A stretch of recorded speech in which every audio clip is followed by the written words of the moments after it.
해법을 찾는 토론 이슈앤 직설 시작하겠습니다. 부동산 시장에 역대급 한파가 불어닥쳤습니다. 수도권 아파트 매매 거래량은 반토막이 났고 집값의 하락폭은 10년 만에 최대를 기록했는데요. 정부가 일부 규제 완화에 나섰지만 고금리의 발목이 잡혀 시장 분위기가 좀처럼 살아나고 있지 않고 있습니다. 침체 속도가 빨라지고 있는 부동산 시장 이야기 지금부터 자세히 해보겠습니다.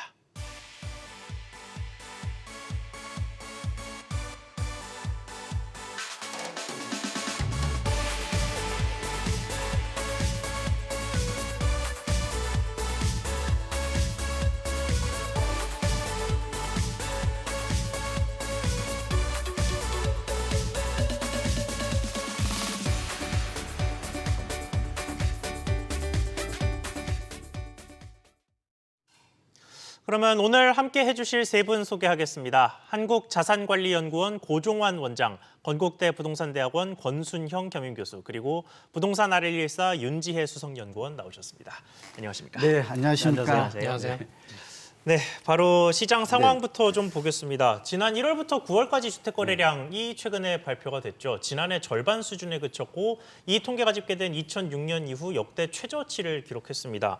이게 얼마나 낮은 수준이냐면 2012년이 기존 최저치였는데요. 1월에서 9월까지 누적 기준으로 48만 8천 채 정도가 2002년 최저 기록이었는데 올해는 이게 30만 대에 그친 상황입니다.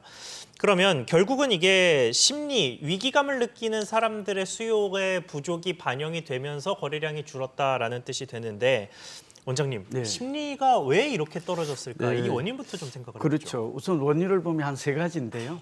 역시 이제 금리 급등이 가장 큰 영향을 미친 것으로 보이고, 예. 금리가 급등하니까 이제 대출을 받아서 집을 사기가 좀 어려워졌죠. 두 번째는 경기 침체 우려가 좀 커지고 있습니다. 그러니까 금리 급등이 가져온 효과는 우선 실물 경기에 악영향을 미치고 예. 또 이런 것들이 결국 자산 시장, 그러니까 지금 주식 시장도 급락했었고, 그렇죠. 네, 주식 시장 코주브라고 그러죠. 그러니까 자산 시장도 앞으로 좀 내릴 것이라는 그런 위기감이 한꺼번에 좀 작용한 것으로 이렇게 보이고요. 네. 그러다 보니까 이제 우리가 부동산에서 가장 중요시 여기는 게 뭐 수급 지수라든지 매매 심리 지수 이런 얘기를 하지 않습니까? 네. 그러니까 지난 6, 7년간은 집값이 오를 것이라는 상승 기대감이 광범위하게 확산이 되어서 그래서 MZ세대마저도 뒤늦게 집을 살 수밖에 없었잖아요. 영끌족들이 나왔죠. 그렇죠. 영끌을 하고 비투하고. 근데 지금은 상황이 정반대로 바뀌었습니다. 그러니까 시장 흐름이 바뀌었고 시장 전망이 좀 부정적으로 바뀌었다. 그러다 보니까 이제 실수요자들마저도 이제 급매물이 나와도 집을 안 사는. 예. 그러니까 지금은 집값 상승 기대감이 아니라 집값 하락 기대감이 광범위하게 확산이 되어서 이제는 급매물이 나와도 쳐다보지도 않는. 그러니까 이제 정부가 여러 가지 이제 대출 규제를 내놓았습니다만 이번 대책이 나왔음에도 불구하고 실제 현장의 목소리를 들어보면 그렇게 매수자가 있지를 않대요. 네. 이 얘기는 아직은 이제 정부 대책도 시장을 지금 거래를 좀 정상화시키기에는 좀 역부족이다.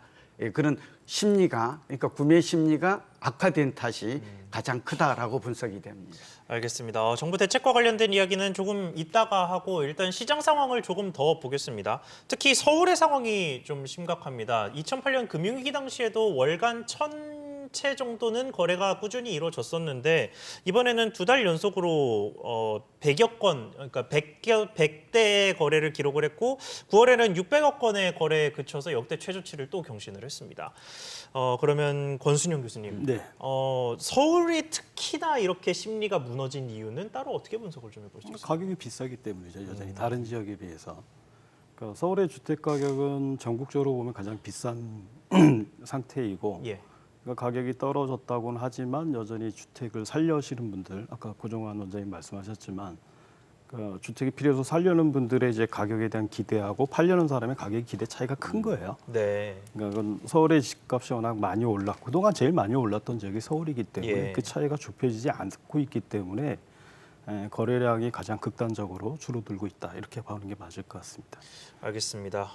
윤지혜 연구원님께는 질문을 조금 바꿔보겠습니다. 미분양이 굉장히 많이 쌓이고 있어요. 이 미분양을 둘러싼 심리는 어떻게 봐야 될까요? 분양 청약 이런 것들은 그래도 시세가 좀 낮기 때문에 탄탄한 뭐 저점을 바닥을 좀 유지할 것이다 이런 식의 시각이 좀 있었는데 수치를 보면 그렇지 않은 것 같습니다. 지금 미분양이 한 4만 채 수준까지 올라와 있습니다. 다만 이제 대부분은 지방에 해당되는 물량이고요. 예. 과거에 이제 우리가 미분양이 가장 많았던 때, 그러니까 2008년 글로벌 금융위기 때죠. 그때가 한 16만 5천 채 정도 있었으니까 물론 거기에 비해서는 이제 절대적으로 많은 수준은 아닙니다. 다만 이제 올라가는 속도가 너무 빠르다 보니까 예. 최근에 그 이슈를 보면 이런 겁니다. 이제 작년까지는 서울 같은 경우도 청약 경쟁률이 이제 160대 1 정도를 기록할 정도로 과열돼 있었습니다. 그렇죠. 그래서 우리가 이제 160대 1을 정상으로 볼 거냐 하면 그렇진 않습니다. 이제 어떤 물건을 샀을 때 뭐 그러니까 그러니까 만드는 족족 다 팔린다는 것 자체가 사실 시장이 과열돼 있었다 이렇게 볼 수가 있거든요. 근데 지금은 어떤 상황이냐면 일단 만드는 족족 팔리는 건 아니고요. 예. 지금 이제 선별적으로 수요자들이 청약하고 있다 이렇게 보시면 되는데 기본적으로 미분양이 늘어난다는 경우는 사실은 매력이 좀 떨어지는 분양가 매력이 떨어지는 단지나 혹은 나홀로 아파트나 혹은 외곽에 위치하거나 뭐 이런 부분에서의 브랜드가 떨어지거나 예. 이런 단지들은 수요자가 외면하고 있다 이렇게 보시면 되는데 사실은 이게 오히려 정상입니다. 네. 시장 상황을 볼 때 다만 이제 미분양이 급속히 증가하는 정도는 정부가 좀 제어를 할 필요가 있다 이렇게 보시면 될 것 같습니다. 네, 제가 한 가지 예, 좀 예. 더 붙이면 시청자분들이 예를 들어 권순영 교수님하고 이제 윤지혜 연구원님이 좀 잘 설명했습니다만 한 가지만 한두 가지 부과하면 우선 우리가 지금 거래량을 주목하는 이유잖아요. 예. 이 거래 급감이 이게 의미하는 바가 거래량은 시장의 그 미래를 전망하는 바로미터 중요한 그러니까 말하자면 지금으로 말하면 시장 침체를 알려주는 가장 정확한 지표가 거래량입니다. 네. 그리고 이제 통계를 보면 거래량은 가격의 1, 2분기 정도 선행하는 것으로 나옵니다. 그러니까 거래량이 계속 감소한다면 집값은 내릴 확률이 높다. 이런 의미가 있다라는 점이고요.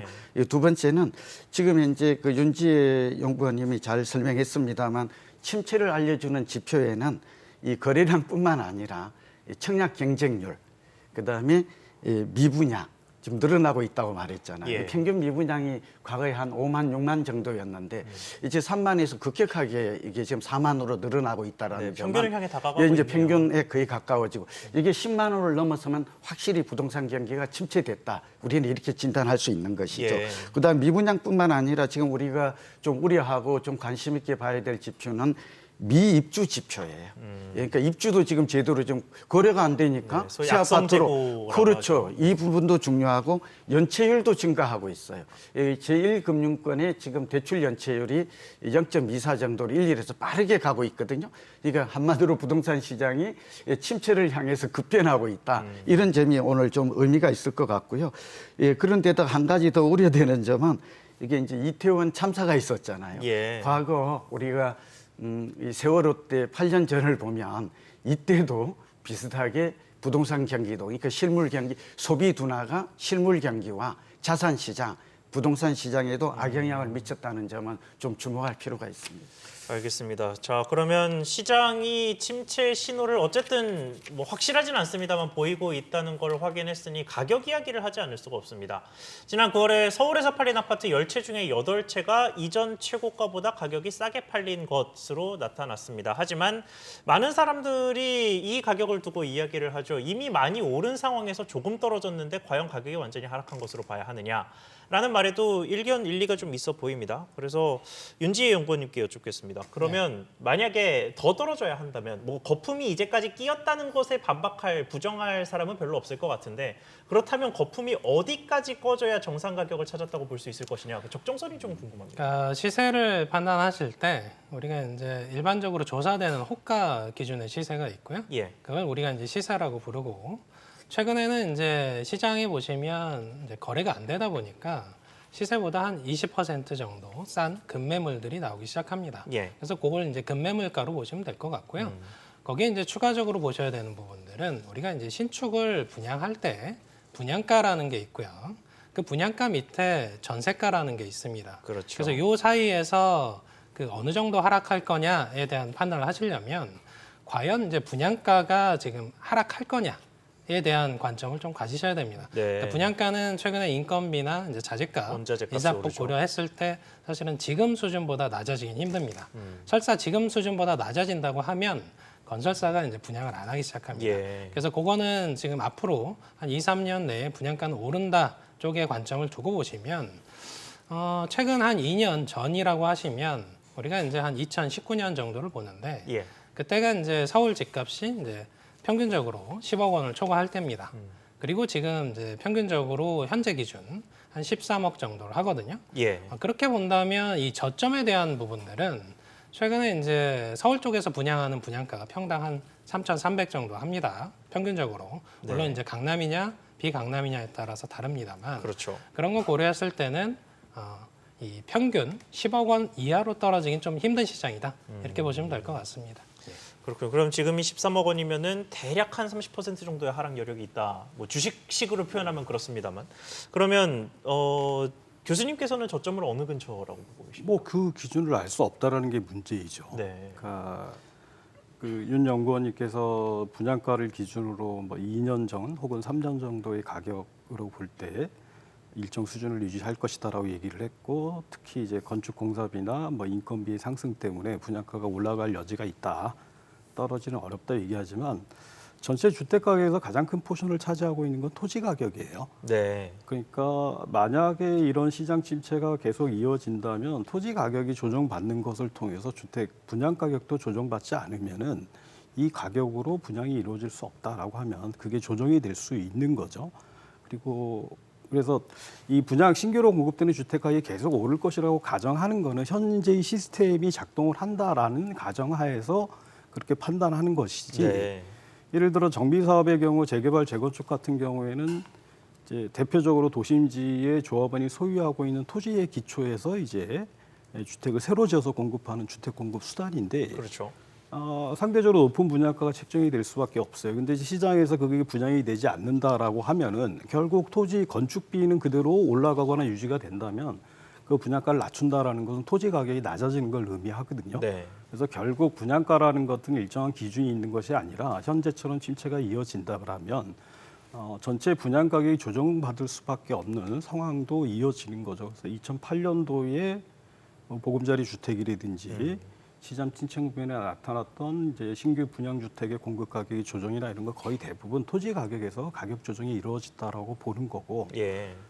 저는 이게 현재 거래 가격이 섣부르게 뭐 30%가 떨어진다, 뭐 20%가 떨어진다, 혹은 그 이상이다라고 예측할 수 있는 근거는 저는 없다고 봐요. 지금에서는. 그렇죠. 그러는 자기 머릿속에 생각하는 기준을 가지고 그때는 고정이 돼 있다면 거기서부터 차이가 얼마가 있기 때문에 추가로도 얼마가 조정이 될 수 있다라고 생각하실지는 모르지만 현재로서는 그것을 예측할 수 있는 능력을 가진 사람은 저는 없다고 봐요. 여기서 한 가지 이제 교수님 말씀에 동의하면서도 예. 좀 다른 관점, 우리가 이제 정확하게 미래를 예측하는 건 어렵잖아요. 그러나 이제 저는 부동산 경기 사이클 관점, 이제 저도 이제 대학원에서 석박사에서 이 부분 경제학을, 부동산 경제학을 연구하다 보니까 예. 좀 알게 된 것인데, 권 교수님 말씀대로 정확하게 이걸 예측하는 것은 거의 어렵습니다. 각자 주관적으로 생각하는데, 다만 이 사이클 관점과 집값 거품, 지금 버블이 많이 쌓인 건 맞아요. 예. 이 버블의 정도가 얼마인가를 두고는 다소 좀 논란이 있습니다만, 제가 이걸 보면서 우리 시청자분들께 좀 도움이 될까, 하도 많이 언론이나 질문을 많이 받는 네네. 부분이라서 잠깐 소개할까 하는데요. 우선 하나는 지난 97년 말에 있었던 IMF 외환 위기, 또 2008년도에 있었던 우리가 서브프라임 모기지라고도 하고 네. 리먼 쇼크라고도 합니다만, 이때 글로벌 금융위기가 왔었잖아요.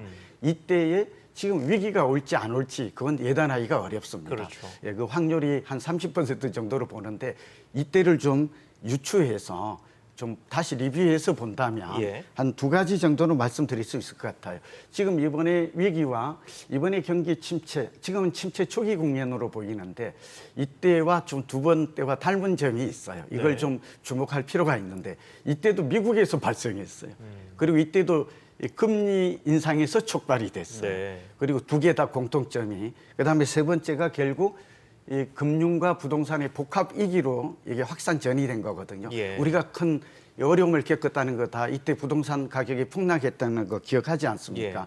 이 두 가지 얘기를 하고 싶은데요. 하나는 부동산 경기 사이클 측면에서는 지난 86년 통계 작성 이후에 한 5 내지 7년 정도 상승하면 4 내지 6년 정도 하락하는 사이클이 발견이 됩니다. 네. 그래서 장기적으로 보면 적어도 좀 상당히 긴 시간 동안 정체 내지는 하락할 수도 있겠다. 이런 얘기를 좀 하나 일반적으로 우리가 말하는 10년 주기설이죠. 네. 이게 9년에서 12년 사이클을 알 수 있고요. 또 하나는 과거의 경험을 보면 좀 교훈이 될 수가 있는데 사실 우리가 경기 침체는 마이너스 성장, 역성장이 2분기 이상 더블 디비 오면 우리는 아직 안 왔어요. 예. 미국은 왔죠. 예, 그다음에 경기 침체 이후에 오는 게 경기 불황이에요. 이 더블 디비 또 2번 이상 연속해서 온다면 예. 이건 이제 우리가 경기 불황 국면에 디프레션이라고 그러죠. 이때 접어들었다라고 볼 수 있고 세 번째는 이제 경제 복합 위기라고 말하잖아요. 우리가 퍼펙트 스톰이라고 말하는 거는 불황 다음에 또 오는 거예요. 네. 이게 지금 두 번의 위기가 있었다는 건데 이때 얼마나 내렸는가 이렇게 통계를 봤더니 30에서 50% 정도 떨어졌어요. 네. 이게 고점 대비입니다. 그런데 지금 공교롭게도 지금 여러 가지 연구기관이 나오는 거품을 보면 이와 유사해요. 보통 38에서 58까지도 나오고 있고 예. 또 20, 30%도 나오고 있는데 지금 집값이 떨어지는 것은 앞서 권 교수님이 좀 비싸다고 그랬잖아요. 예. 결국 집값 거품이 좀 빠지고 있는 과정으로 이해할 수 있고 저는 두 가지 얘기를 할게요. 금리가 인상되는 한 집값은 오르기 어렵습니다.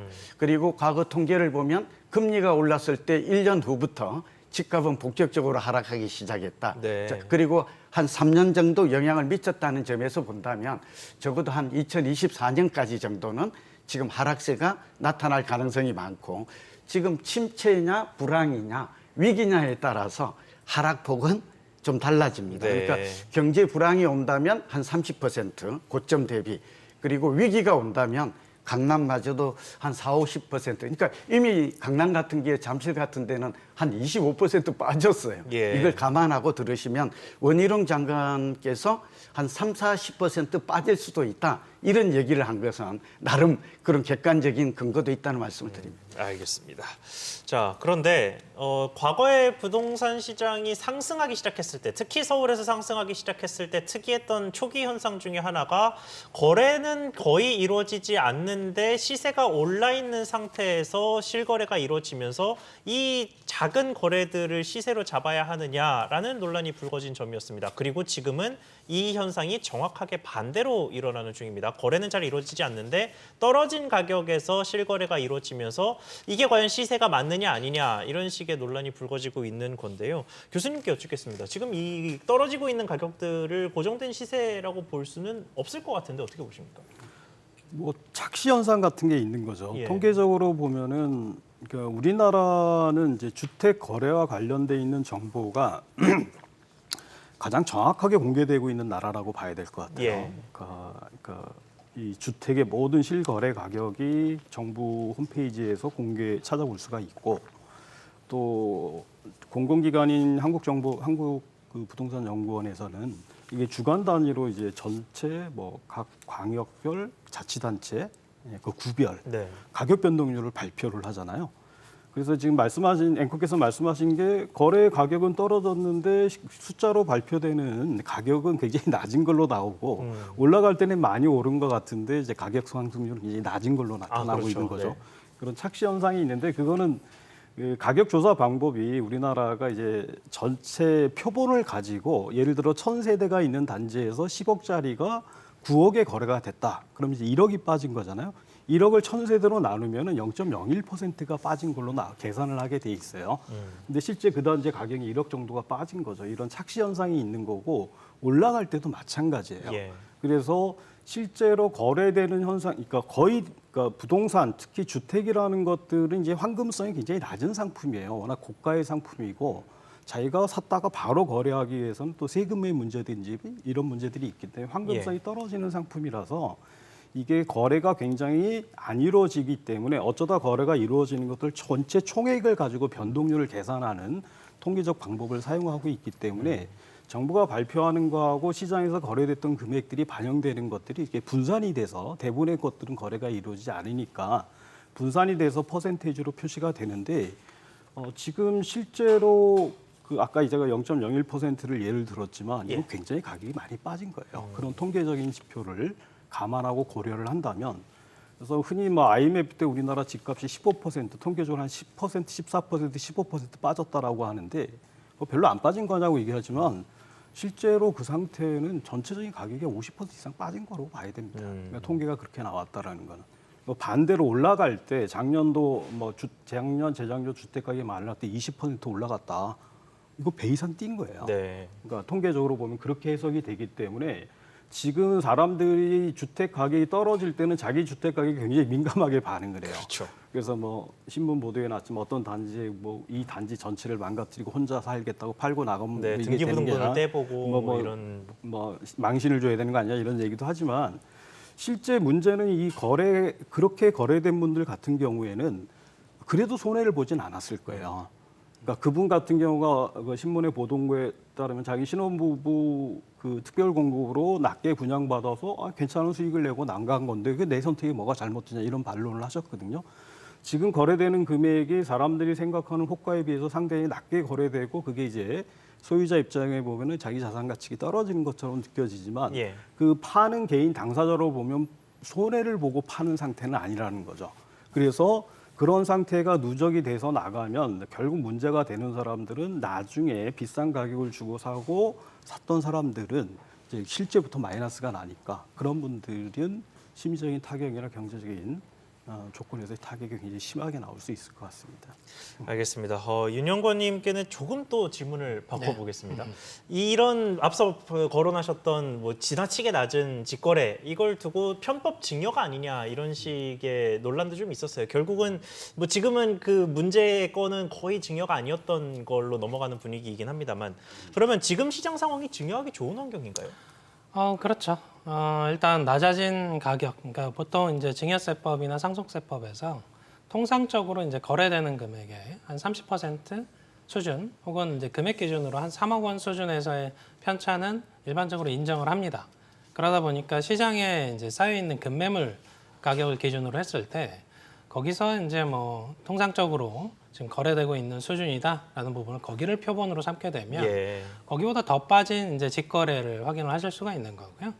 앞서 이제 권 교수님이 이제 시세 산출과 관련된 부분들 설명을 해주셨는데 일반적으로 이제 저희 부동산 RL1사도 이제 시세를 산출을 하다 보니까 요렇게 이제 특정 시기에 직거래 중심으로 급격하게 빠지는 가격이나 혹은 과도하게 많이 튀는 가격은 일반적으로 그 시세 산출할 때 뺍니다. 왜냐하면 사실은 거래가 많을 때는 중간 가격이라는 것들이 생성이 되는데 최근에는 이제 위 아래 이제 상단과 하단 사이가 너무 벌어져 있다 보니까 여기서 중간 값을 찾기가 좀 어려워지는 국면에 있고요. 특히 이렇게 직거래 형태로 과도하게 싼 형태들은 사실은 명확하게 그게 쌀 만한 이유가 있을 때는 저희가 이제 따로 조사를 해서 산출을 합니다만 그 외에 뭐 특수거래 같은 경우는 따로 뺀다는 거죠. 그런 걸 고려했을 때 우리가 이런 생각을 해보시면 될 것 같아요. 이제 2008년 글로벌 금융위기 이후에 최저 수준의 거래량이잖아요. 근데 그거 자체가 사실은 비정상적입니다. 왜냐하면 2008년부터 현재 2022년까지 14년 사이에 이 재고주택 수가 굉장히 많이 늘어났기 때문에 그거 대비 더 거래량이 적다는 거는 시장에 상당한 왜곡이 있다는 거죠. 그래서 일정 시점, 그러니까 뭐 정책이 어떻게 변경이 되든 뭐 금융시장이 어떻게 변경이 되든 거래량은 지금 수준보다는 당연히 올라와서 거래가 돼야 정상적인 시세 산출이 가능하다 이렇게 평가를 할 수가 있습니다.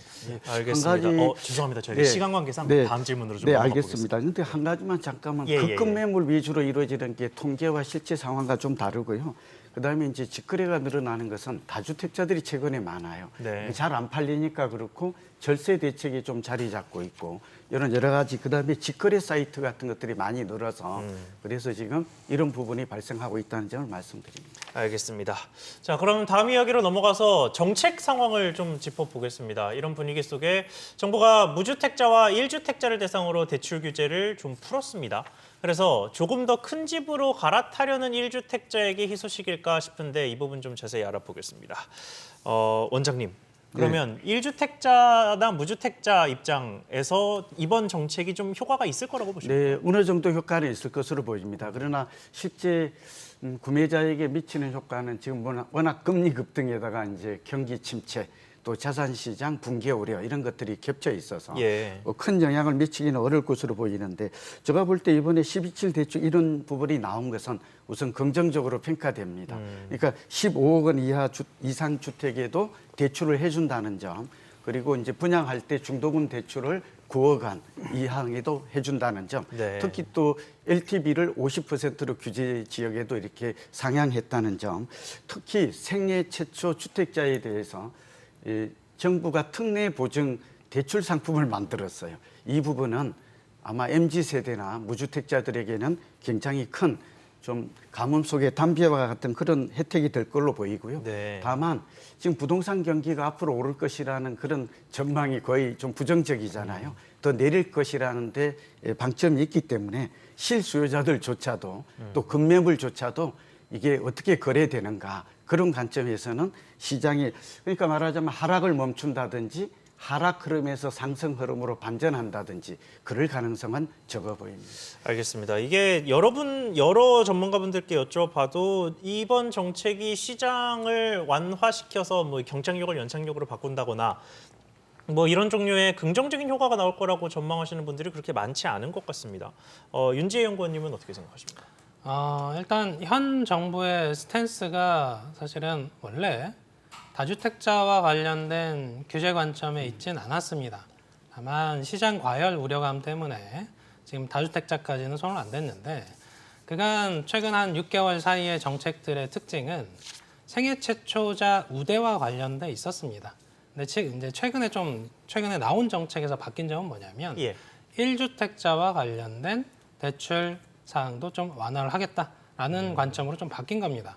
그럼 우리가 시장에서 볼 때 1주택자가 과연 어느 정도 비중을 차지하냐라는 부분들에 좀 관점을 가지셔야 되는데 예. 보통 한 70% 정도는 1주택자입니다. 그분들이 갈아타고 하는 과정에서 거래가 유발되는 효과가 상당하고요. 그래서 지금 이제 다주택자 관련된 규제는 아직 풀지 않았습니다만 이 생애 최초자 플러스 1주택자 관련된 규제를 풀고 거기에 이제 11월에 예정돼 있는 주거정책심의위원회에서 규제 지역들이 대거 해제된다면 예. 거래량은 지금보다는 올라올 가능성은 높아진다. 이렇게 평가할 수 있을 것 같습니다. 예. 알겠습니다. 교수님, 그런데 이런 정책 이야기를 하다 보면 결국은 귀결되는 이야기가 DSR 규제가 눈 시퍼렇게 뜨고 살아있어서 큰 그렇죠. 효과가 없다. 뭐 이런 식의 이야기거든요. 이 부분에 대해서 어떻게 보십니까? 그렇죠. 이게 LTV나 DTI, DSR 뭐 이런 것들은 결국은 이제 그러니까 원래 금융기관들이 자기가 빌려준 자금을 안정적으로 회수하게 한 장치로서 의미가 있었어요. 예. 근데 우리나라에서는 이게 수요 억제 정책으로 성격을 가지고 있는데 정부가 그 이제 차츰 이런 정책들 규제 완화 정책이라는 이름으로 수요 진작 정책을 내놓을 텐데 이게 잘 안 먹힐 거예요. 그러니까 근본적으로 안 먹히는 이유가 뭐 DSR이 여전히 LTV를 완화시켜야 되는데 DSR이 높아서 이런 문제가 아니라 예. 주택 경기가 떨어지고 있고 금리가 가격이 떨어지고 있는데 금리가 올라가고 있는데 아무리 빚을 내준다 하더라도 집을 살 사람은 지금은 존재하지 않는다라는 거죠. 반대로 집값이 올라갔을 때 여러 가지 수요 억제 정책을 내놔도 과거 이전 정부에서 집값을 잡지 못했거든요. 똑같은 거예요.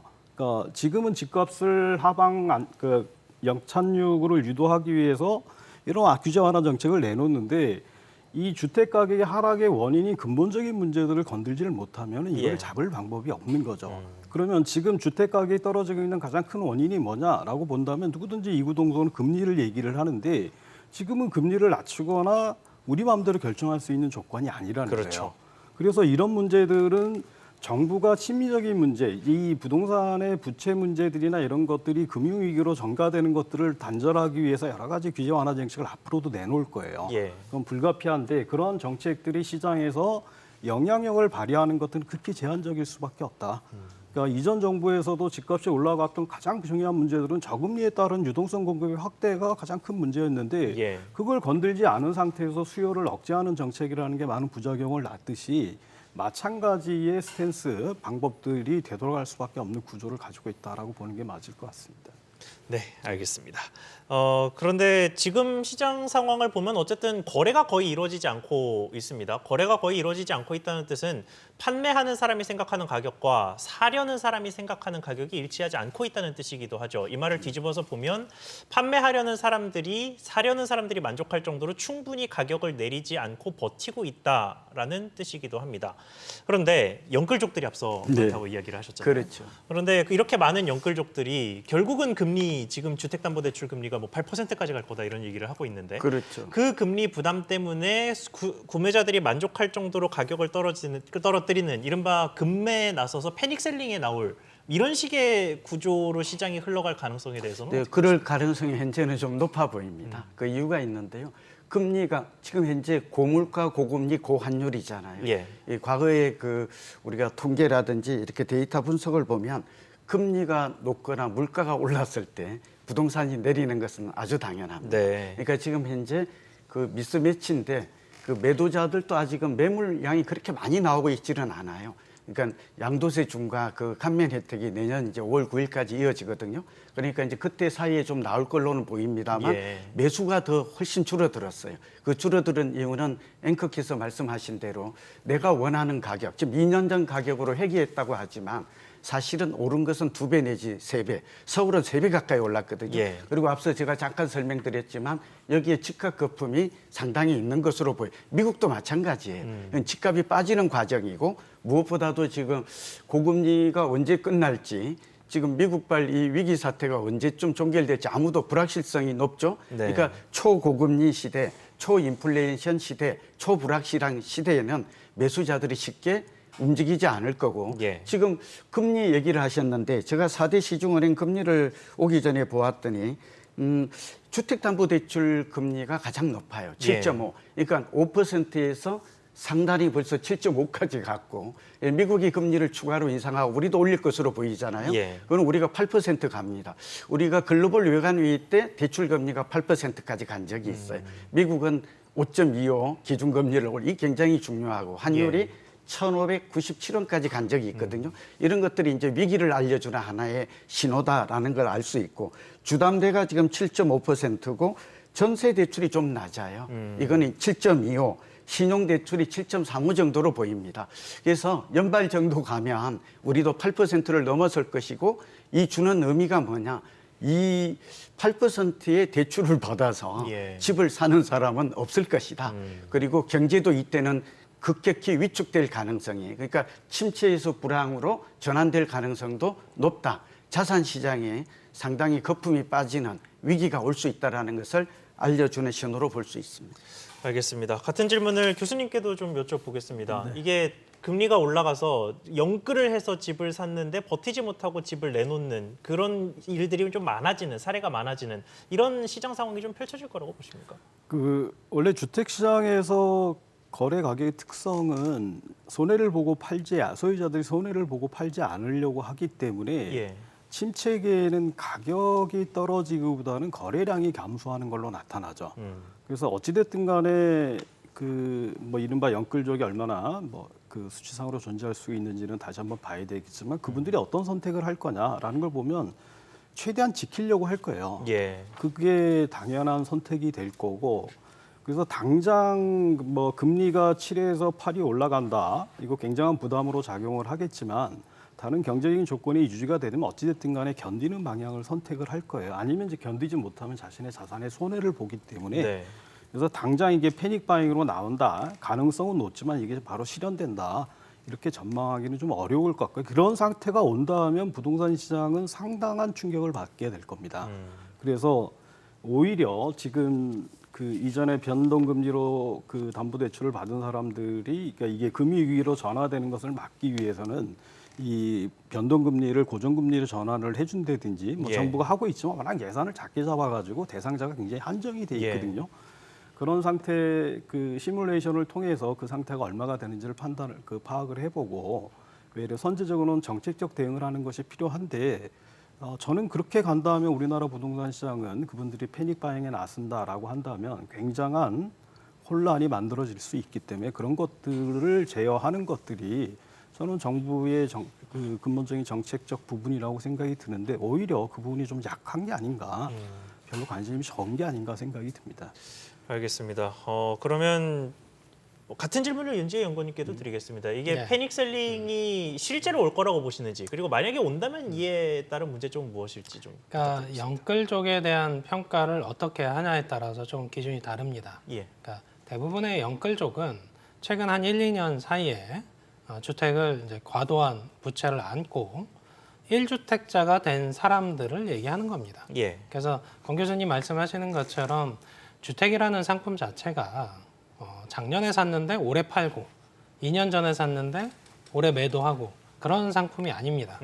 보통 보유 기간이 경우에 따라서는 10년 정도 보유하는 그렇죠. 상품이기 때문에 금리가 단순히 과거에 이제 내가 대출 받을 때 5%였는데 이제 8% 됐네. 아 이거 나 못 버티고 던져야지 이런 관점이 아니고요. 그 패닉 바잉을 하신 분들 중에 다주택이 되신 분들이라면 얘기가 다릅니다. 그렇겠죠. 그분들은 던질 수가 있습니다. 예. 그리고 이제 과도한 부채, 자기가 소득이 뭐 200만 원밖에 안 되는데 뭐 대출 그 원리금 상환이 뭐 300, 400이다 이러면 이런 경우는 생활이 안 되기 때문에 던지는 게 맞습니다만 1주택자 중에서 대출을 좀 많이 받았다고 해도 그 와중에서 본인 소득 수준에서 일정 수준 감내가 가능하시다면 주택을 우선 던지는 게 아니고요.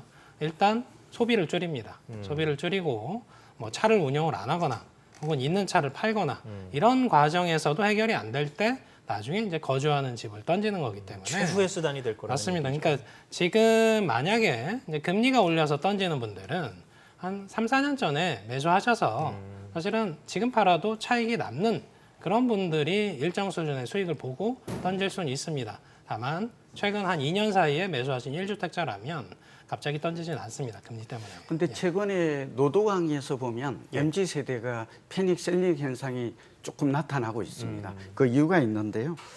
지금 윤 연구원이 잘 설명했습니다만 코로나 팬데믹 이후에 이생진망이라고 그래서 네. 젊은이들이 집을 안 사다가 20, 30대가 이대로 가다가는 집 사기에 망했다 이래서 뛰어든 건데요. 네. 그래서 중요한 통계를 좀 알아둘 필요가 있는데 그전에는 집값에 대출을 받는 비중이 38%였습니다. 최근의 통계를 보니까 그러니까 LTV가 38%. 예, 그러니까 그렇죠. 집값 대출 비율이. 네. 근데 LTV는 이제 대출할 때의 그 기준이고 실제 집값의 몇 퍼센트를 대출을 받았나 봤더니 예. MZ 세대가 돈이 없잖아요. 그러다 보니까 집을 살 때 이게 부쩍 늘어나면서 통계가 48%까지 늘었어요. 예. 그러니까 말하자면 거의 절반 가까이를 대출에 의존해서 MZ 세대가 코로나 팬데믹 이후 정확하게 2년 동안 집을 많이 샀다. 예. 이 비중이 34에서 37이거든요. 이게 통계가 잘 말해주고 있고 최근에 패닉셀링 문제가 나오는 이유는 이 사람들 중에 금리가 3%였는데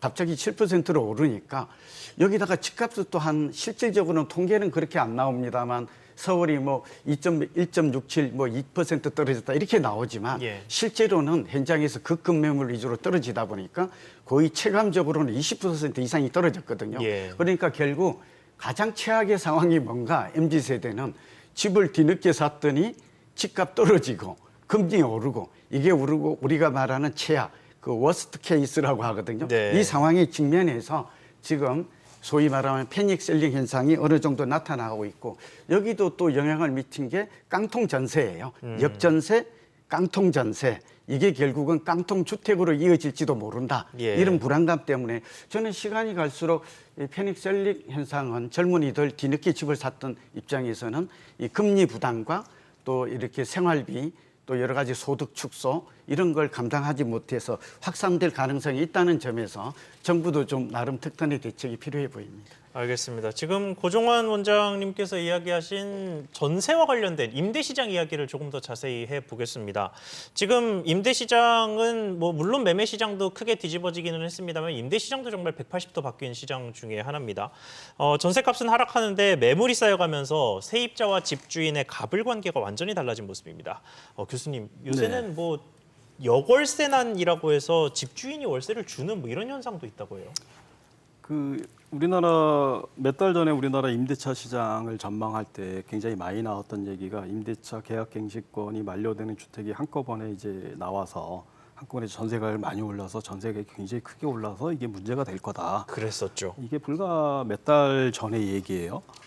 근데 지금 나오고 있는 현상들은 결국 전세 가격이 떨어진다라는 거죠.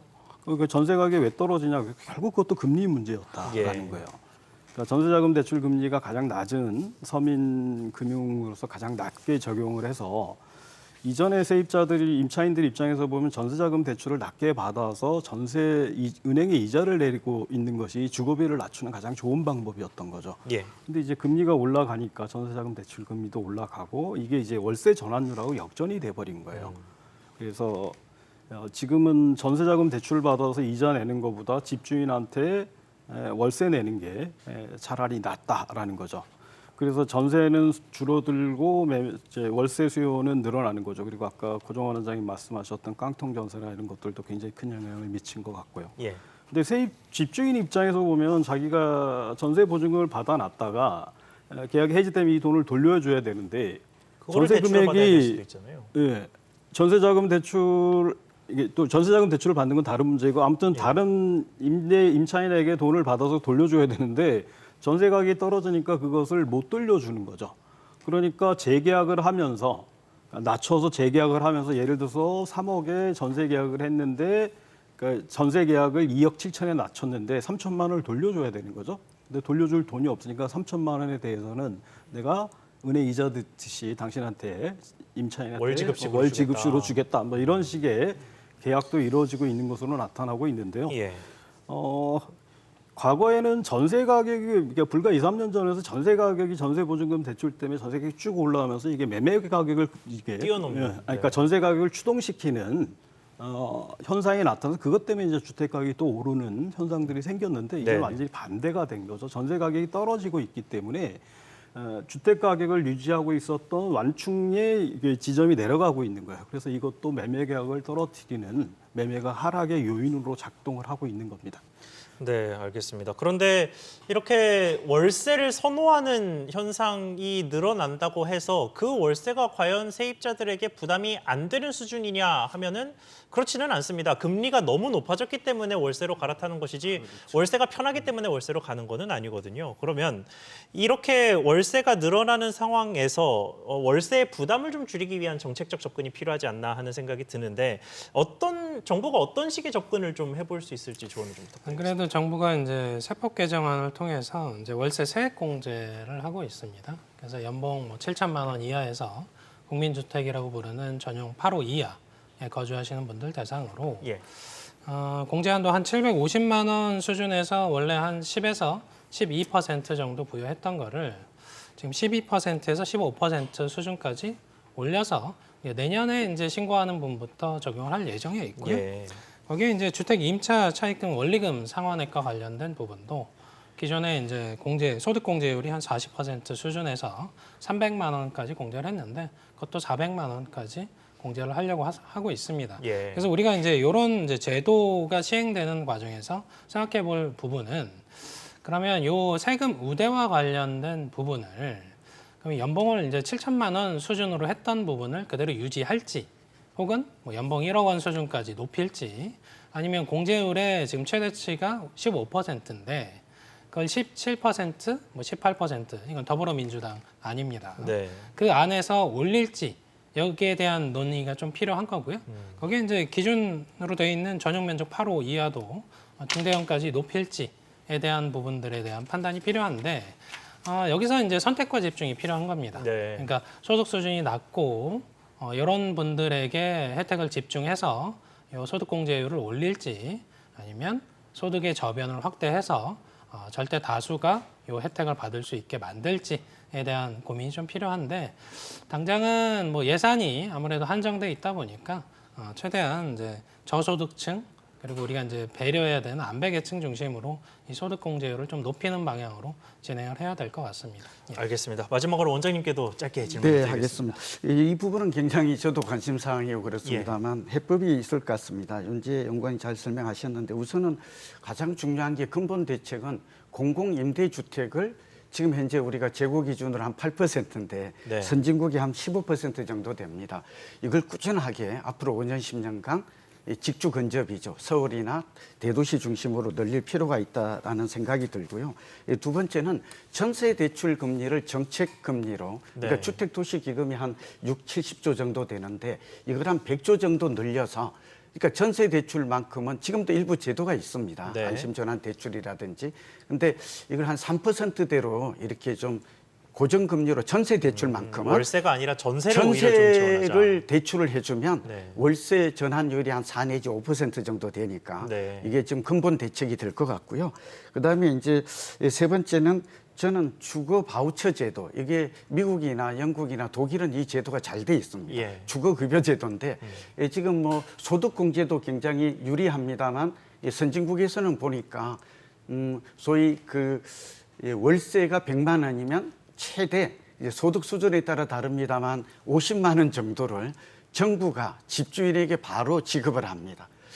그러니까 이게 소득공제 효과보다는 네. 훨씬 직접적이고 크게 완전히, 다가오는데 네, 돈을 그냥 주는 우리는 거니까요. 조금 주거 취약계층에 대해서는 좀 특히 젊은 층에 대해서는 이런 제도도 좀 적극적으로 한시적이더라도 시행할 필요가 있다고 봅니다. 네, 알겠습니다. 집을 가진 사람은 떨어지는 가격에 걱정스럽고 또 집을 가지지 않은 사람은 본격적으로 시작된 월세 시대에 걱정스러운 요즘입니다. 정부의 정책적 접근이 앞으로 어떻게 이루어질지 지켜봐야 될 것 같습니다. 지금까지 도움 말씀에 고종환 원장, 권순영 교수 그리고 윤지혜 연구원이었습니다. 시청해 주셔서 감사합니다.